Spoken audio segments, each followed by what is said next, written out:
This forest of white tents is a refuge for many Sudanese who fled El-Fasher after the city in the Darfur region was stormed by militias in late October 2025.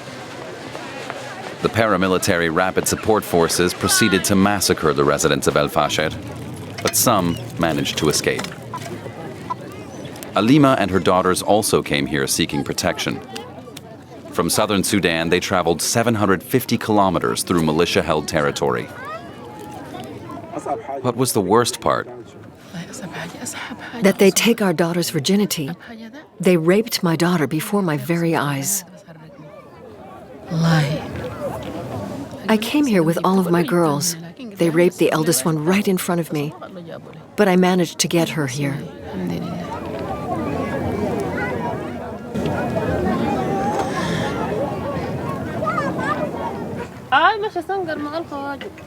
Mostly women, children, and the elderly live at the camp in Al-Daba.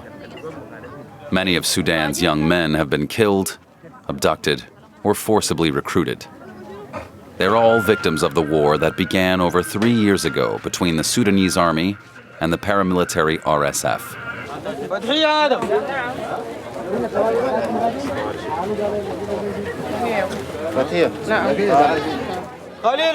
Fatia fled before the RSF seized control of El-Fasher.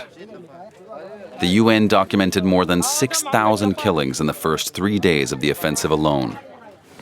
The total death toll from the conquest is now estimated by researchers and human rights activists to exceed 60,000. When we were in El-Fasher, artillery shells rained down on us the entire time. They killed everyone. When the bombardments stopped, we collected the scattered remains of the victims.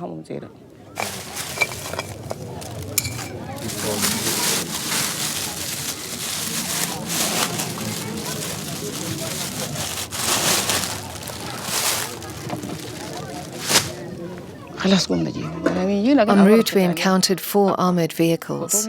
We had 4 cars. They took one of them away. Then we ran out of water. There were 18 deaths. I lost my 3 daughters and my nephew. We didn't drink anything for 2 whole days, Wednesday and Thursday. On Friday, they died. We had to divide up the water because there was so little of it. We had to drink the water from the engine. We mixed it with cookies and drank it. Others drank their own urine. My daughters did too. They mixed it with cookies and drank it.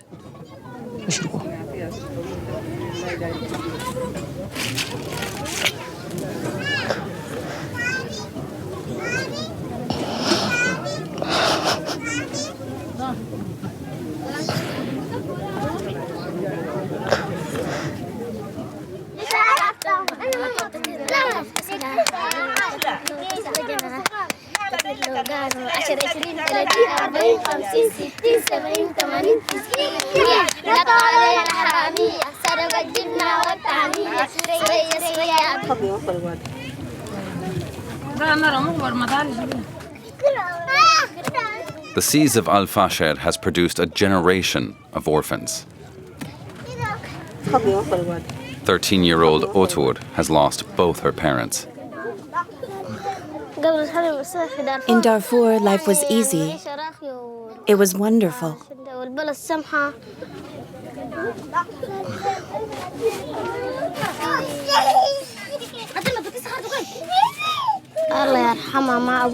I don't know where my father is. My mother was hit by a shell at the market. After morning prayers, we brought her to the hospital and then she died. God rest her soul.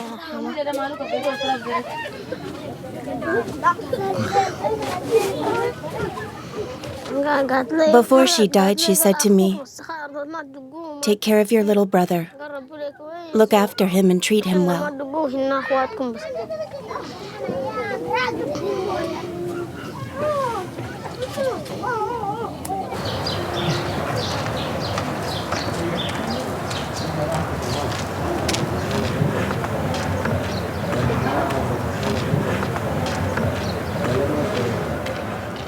In 2023, the Sudanese army and the RSF militias who'd previously been allies, began fighting one another for control of the capital, Khartoum. Meanwhile, they've more or less carved up Sudan between them. Both sides have significant military resources and have been accused of committing war crimes. This war has forced millions to flee, and according to recent estimates, hundreds of thousands are dead.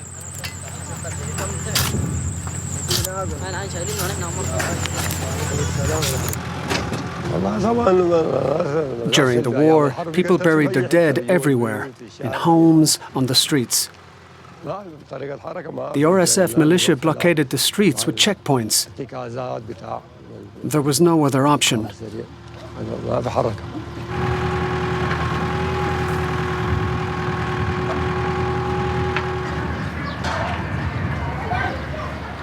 Even though the Sudanese Armed Forces have regained control of the capital, the war between the Rapid Support Forces and the Sudanese army continues.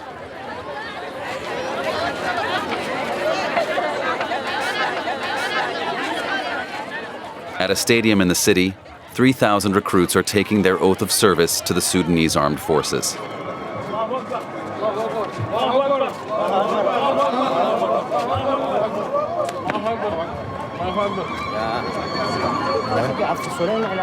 مناطق عزيزة من هذا البلد الطيب اتجهت إلى كردفان وإلى دارفور ومارست كافة الانتهاكات.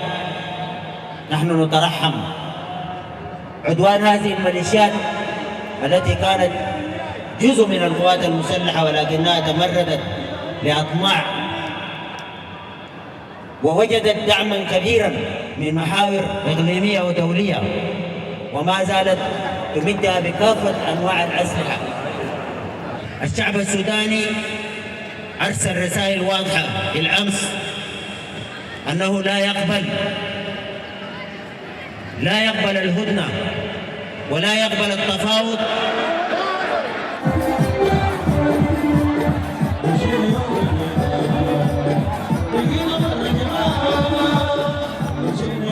But the Sudanese army recruits' enthusiasm can't disguise the sad reality. Their opponent, according to UN experts and Western observers, is receiving military support from the United Arab Emirates.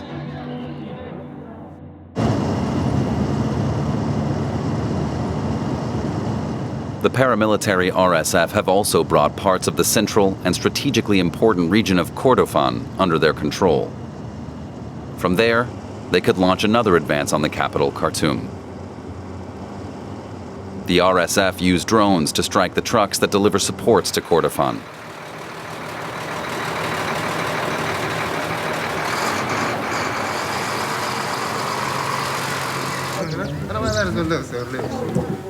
The attacks are a daily occurrence. In Al-Luaib, near the front, they caused a tragedy in January 2026. A deadly error resulted in terrible consequences for this village.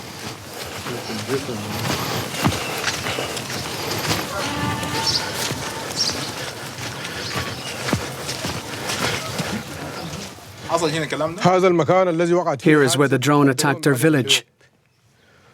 More than 52 people lost their lives, mainly women and children. We're still in shock. We were holding a wake for my nephew. In the morning, the women were preparing the food. That's when it happened. It was a terrible sight. The women were torn to shreds. We found one head a great distance away. Then we buried it. It's thought the RSF drone attack on civilians in Al-Luaib happened because the Sudanese army and its allies had stopped in an area belonging to the village. Before the drone attack, a vehicle stopped under the tree over there. 2 minutes later, we were attacked. They targeted the vehicle? Yes. What kind of vehicle? An army ambulance.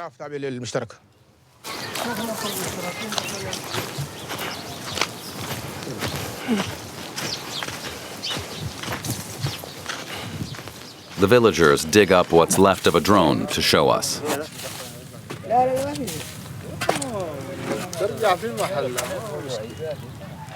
It was likely supplied by the UAE. Drones like this one let the RSF compete with the Sudanese military's air force, though the risk of mistakenly striking civilians is high. Are there numbers on it? Yes, here.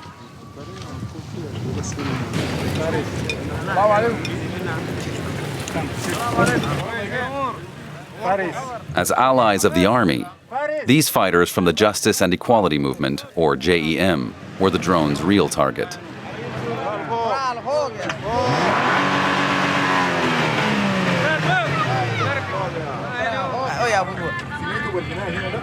Did you hear what happened here? No.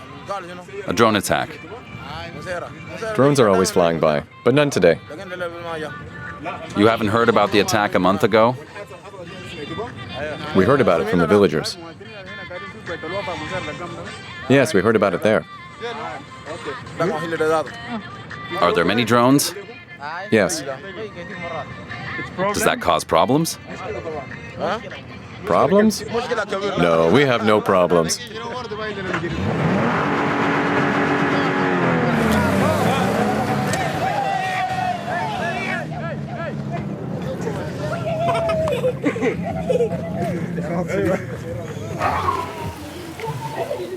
A month after the attack, the victims who suffered serious burns returned home from the hospital. 38-year-old Safa was among them.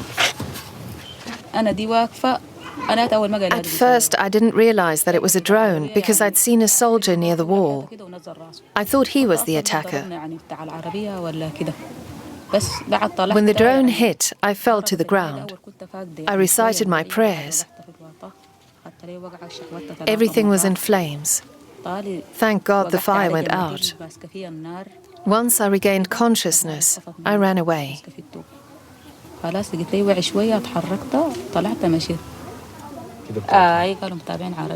They were aiming for the vehicle that was parked by the wall, while the men were standing on the other side.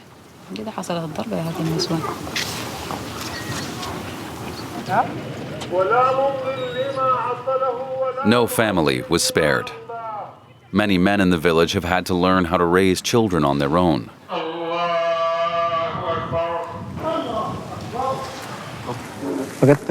I lost my wife. She was there with her children. I lost my daughter. She was 1 year old.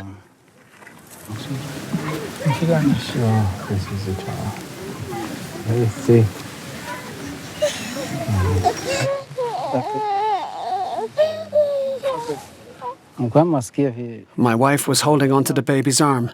Her leg was broken and her sister was killed instantly. My son also had both his legs broken.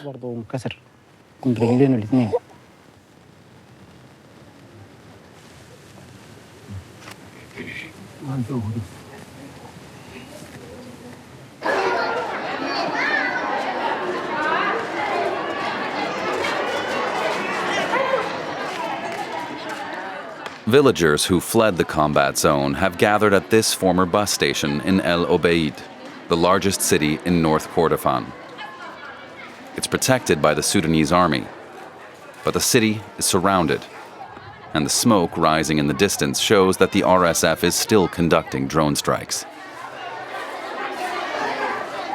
Like in Darfur, for the residents of Kordofan, there's also no safe way out.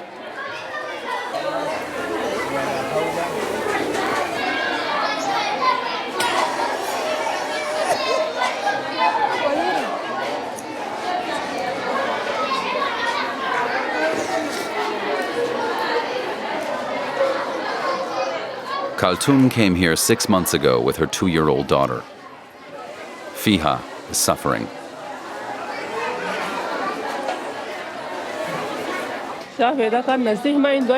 My daughter was completely healthy, but since we had to flee, she's been in this condition. Before she would play, run around and talk. Now she no longer speaks and just lies there. The enemy appeared and took everything from us. There was shooting on all sides, and we had nowhere to hide. So we set off for El-Obeid on foot. The children got swollen feet, others went blind. The bigger children carried the smaller ones. We had just barely arrived when I collapsed.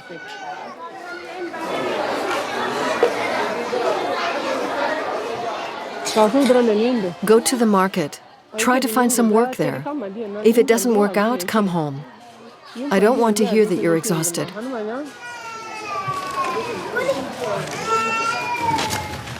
Having to flee has left Khaltoum's husband Mohammed penniless. The only solution is putting their children to work too. The children get up early and often set off ahead of me. They come back in the afternoon. Before, they'd stay away until the evening, but I told them they should come home earlier.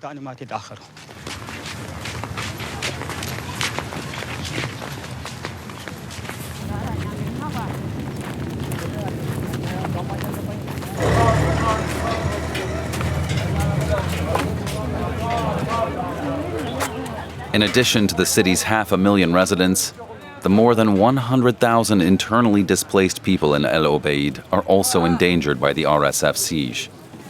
Children refugees often work for starvation wages, like 11-year-old Manal. The guests want sugar. Just a minute. She didn't give me anything. No, just the sugar. Take that with you.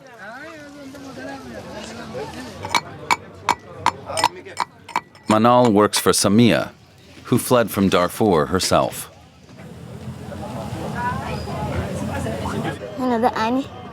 Here you never stop working. Here you have no school, so you can work. In the village, I went to school. I got dressed, grabbed my books and my bag, and set off. Here there's at least more work than in the village.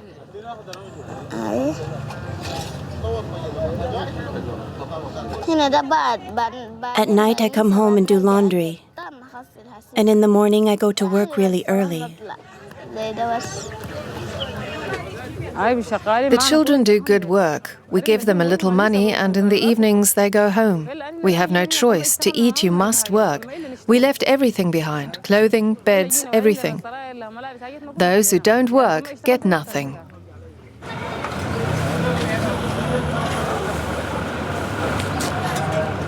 Children can be seen working everywhere at the market. Theirs is a generation shaped by war and exile, and deprived of schooling.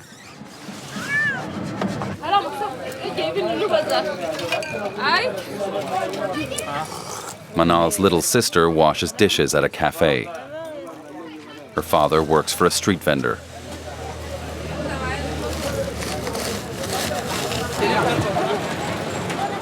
At the end of the day, they count their earnings.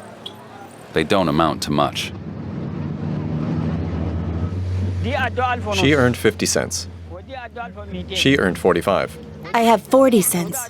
40 cents. I got a kilo of sugar and laundry soap. That's all we got today. It's nothing.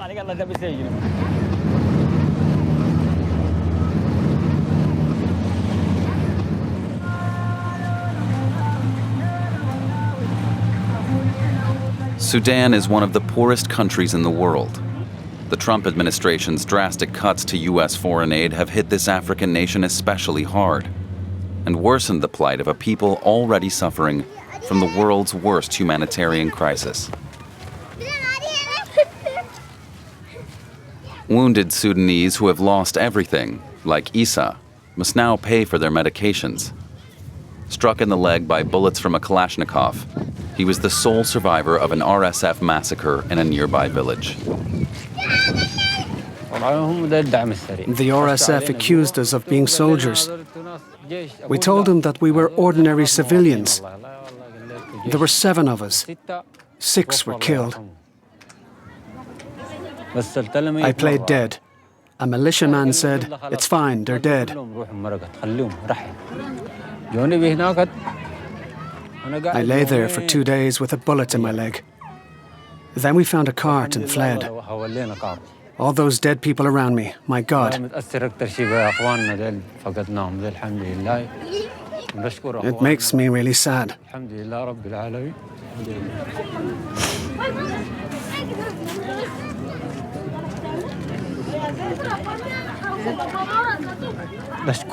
People from Bara saved me. They've never left us out to dry. Thank God they stood by us. They helped us and were there for us, like true human beings. They looked after us and supported us.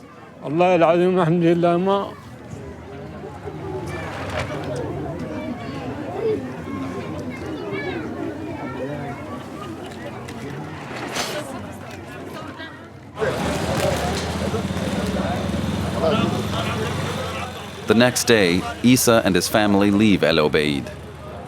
They want to go to the capital, where they hope to find protection from the attacks. I didn't want her to take that. She's overdoing it. We're not taking that with us.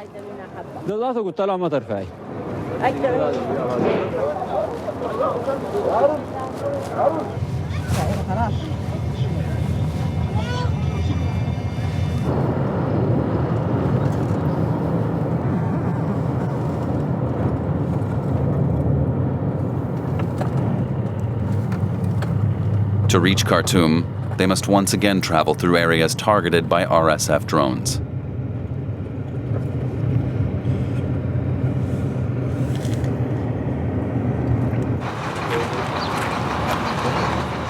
A few kilometers outside the city, an attack took place just hours before.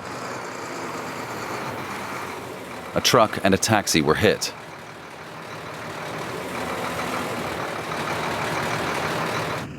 The dead taxi driver was simply left at the scene of the incident.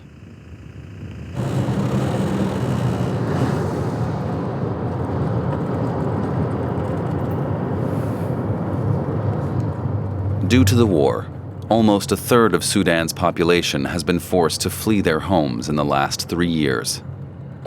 That's turned some 14 million people into displaced persons.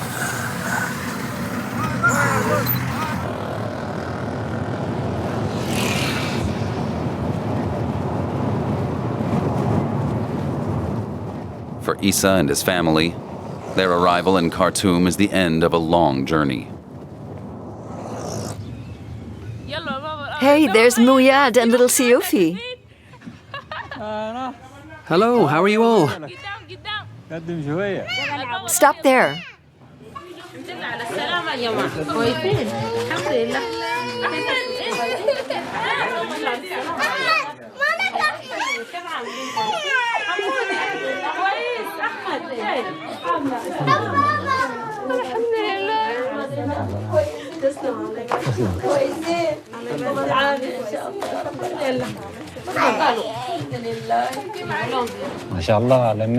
It's a wonderful reunion. I'm so happy to see my family again.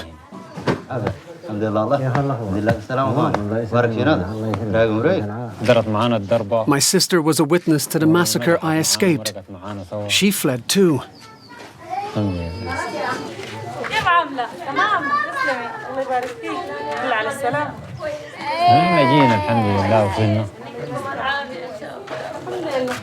Thank God we managed to come here. Now we're all reunited. I'm so happy about that.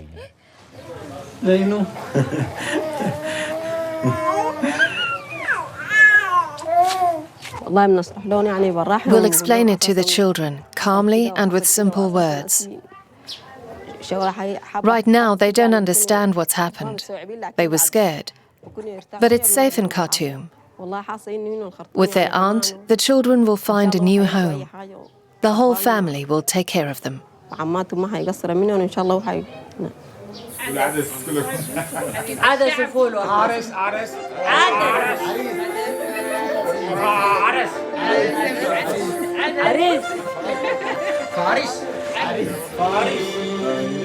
Faris.